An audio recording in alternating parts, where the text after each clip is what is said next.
Hello,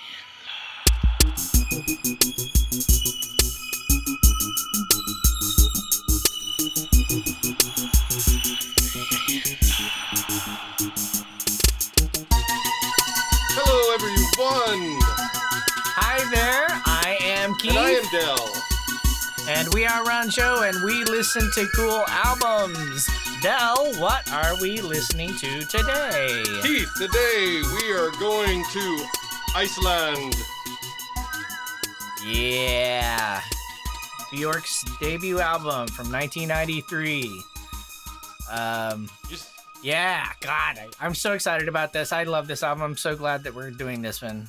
I just love Bjork, and this album meant a lot to me. It really, I loved her in the Sugarcubes. I thought she was the star. She obviously was the star, and I was so happy to when this album came out.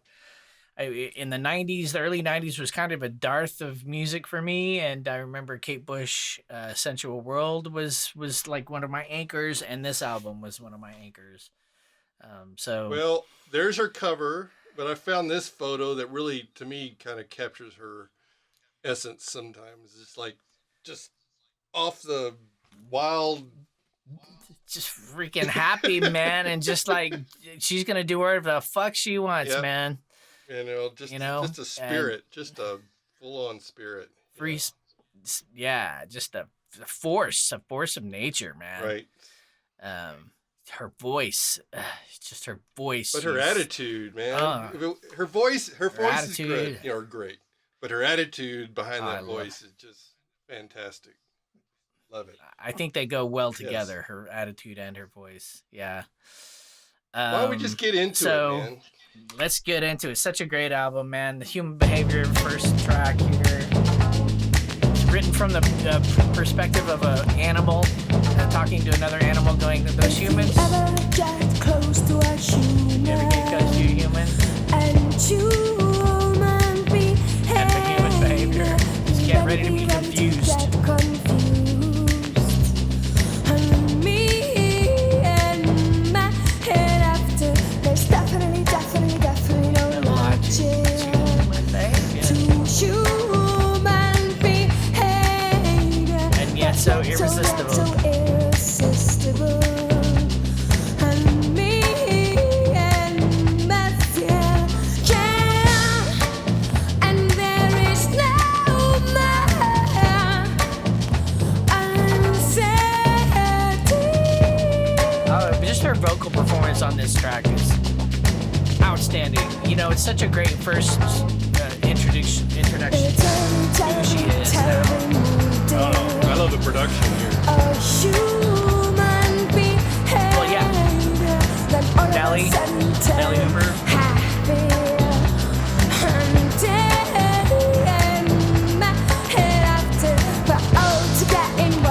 Exchange of human emotions. It's ever so satisfying. And I'm in my head, and there is no man. Yeah, this week I didn't realize till this week that no one else can understand what she said. Right. This is the thing she does. It's sort of she throws in some Icelandic in there, but mostly she's just going with her muse, man. I love it. Another thing I love about her. She wrote this song when she was like a teenager. When she was in a punk group. This song wasn't punk. She didn't really freak it out. And there is No map and a compass wouldn't help at all.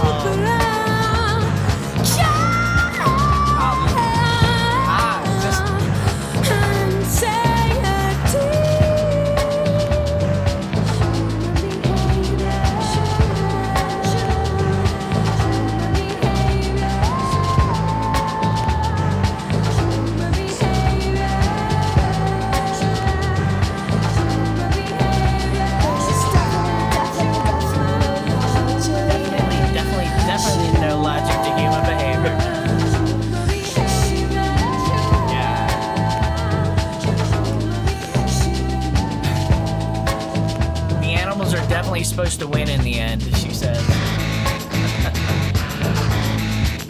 Sampled electric guitar or something like that.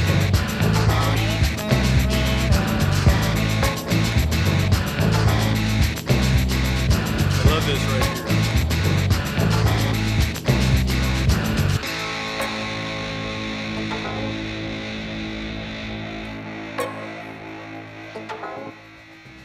Yeah, cool sounds on this album, man, for sure.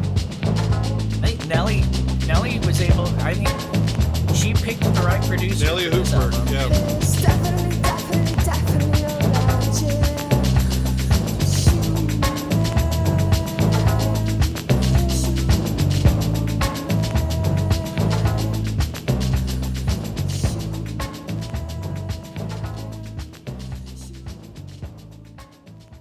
So yeah, so that was the beat is based on a Antonio Carlos Jobim composition. Yes, it is.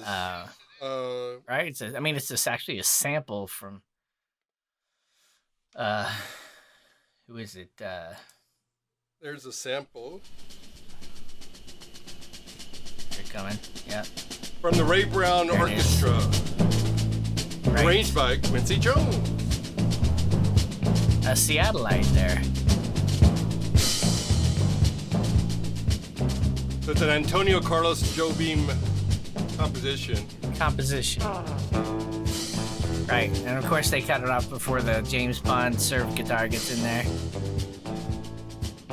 But I mean, that's the basis of human behavior. That, you know, such a great groove.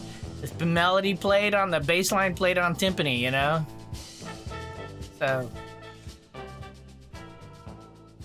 So cool. Yeah, when you showed that to me this week, it's like, oh damn, I had no clue. And you mentioned at the front of the song, this was kind of from the point of view of a couple of animals talking to each other about humans. I didn't realize that perspective as well. It was kind of neat to think about it from that. Yeah. I mean, this is she was a teenager, maybe younger when she wrote the lyrics and the melody. And she was baffled by adults, you know. She got along with her friends, and she got along with animals, but adults were like, what are they doing? Right. Why are they behaving this way? In this, there's definitely no logic there. You know? So I mean, she was a gifted child, man, for sure, and so cool that she has. I mean, now she is a queen, you know, of multimedia and art and stuff. Think about the parallel you kind of made a while ago about Kate Bush. You know, Kate Bush started writing as a teenager, and but she was fortunate to kind of put out some major albums at that time and everything. But considering that Bjork wrote this at that age as well, I mean, she started out pretty dang early, so that's pretty amazing. Yeah. So let's move on into the next track, shall we? Just keep this Another ball rolling. one of my favorites. Yep, Crying. Upbeat. It's a kind of a sad, upbeat song. She had just recently moved from Iceland to London and was feeling isolated in the big city. Travels all around the city.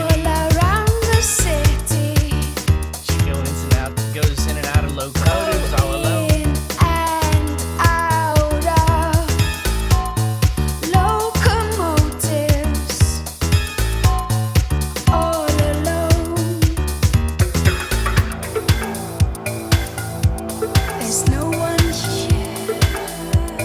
No one here. And people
more time. I